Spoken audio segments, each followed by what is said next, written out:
Hello everyone, welcome to my channel maths vibe. So आज हम discuss करेंगे 16 सितंबर 2022 का लीनियर अलजेब्रा का पार्ट सी का क्वेश्चन है। क्वेश्चन आईडी है 377। For a positive integer n greater than equals to 2, a be a n cross n matrix with entries in R such that a n square has zero rank, and let 0 n denotes n cross n matrix with all entries equals to 0. Which of the following statement are equivalent to the statement that A has n li eigenvector? हमें सबसे पहले बोला गया कि A जो है वो हमारी कोई n ऑर्डर की मैट्रिक्स है जहां से एंट्रीज जो है वो हमारी रियल सेट से आ रही है such that A N square has zero rank. किसी भी मैट्रिक्स का रैंक हमारा जीरो सिर्फ तब होता है जब वो मैट्रिक्स ही हमारी जीरो मैट्रिक्स हो। सो इससे ये इम्प्लाई हुआ कि जो ए एन स्क्वायर है वो हमारी जीरो मैट्रिक्स है। इससे क्या इम्प्लाई हुआ? ए इज निलपोटेंट। ए हमारी निलपोटेंट मैट्रिक्स है।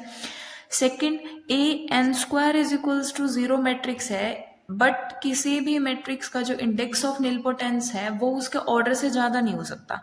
इससे हमें पहले तो ये इम्प्लाई हुआ A n is zero matrix. A is a matrix having n index of nilpotence. A nilpotent matrix है।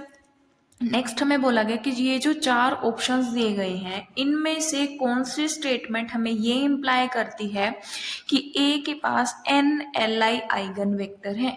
किसी भी मैट्रिक्स के पास अगर उसके ऑर्डर के equal L I eigen vector मिलते हैं तो ये बताता है कि जो ए मैट्रिक्स है वो हमारी डायगोनलाइजेबल है।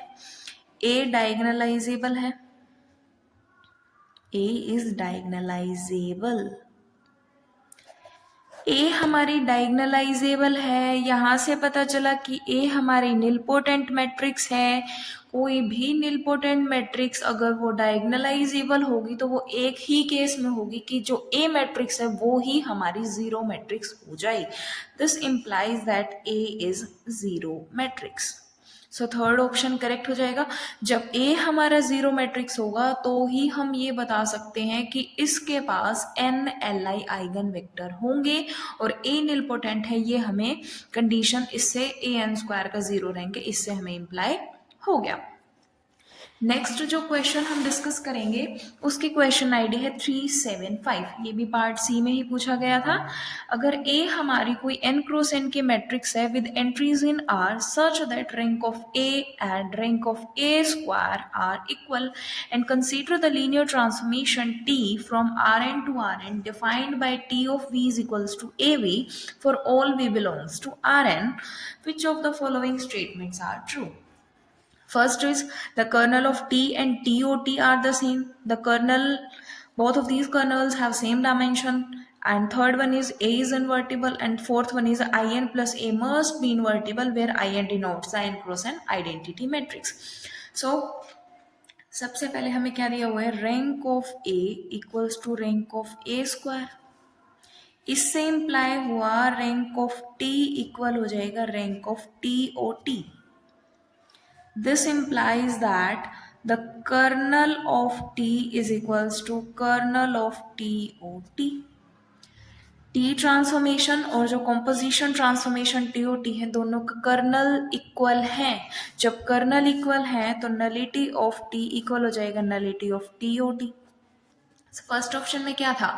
T और TOT हमारे सेम है, यस। सेकंड में the kernel of T and TOT are of the same dimension, nullity, ये भी हमारा करेक्ट है। Third is A is invertible. अगर A हमारा जीरो मैट्रिक्स हो गया सो A स्क्वायर क्या हो जाएगा? Zero. Rank of A rank of A square के इक्वल ही है। कंडीशन तो हमारी सेटिस्फाई होगी A, but A is not invertible, but A is not invertible.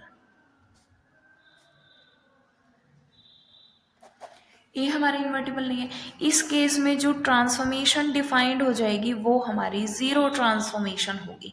So third option हमारा इनकरेक्ट हो गया। हमारा एक A सिंगुलर एग्जिस्ट कर गया जो इस कंडीशन को सेटिस्फाई कर रहा था।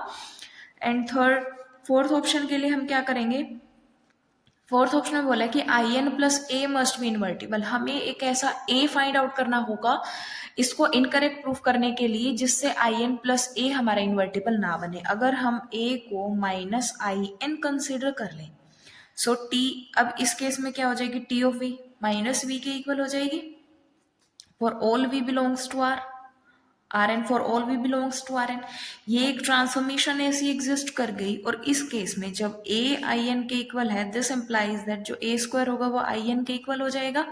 इस केस में भी rank of A and rank of A square दोनों इक्वल हो जाएंगे, ये दोनों इक्वल हो जाएंगे। कंडीशन अगेन सेटिस्फाई हो गई, बट ए मैट्रिक्स जो है वो हमारी माइनस आई एन है, सो जो आई एन प्लस ए है वो हमारी जीरो मैट्रिक्स आ जाएगी।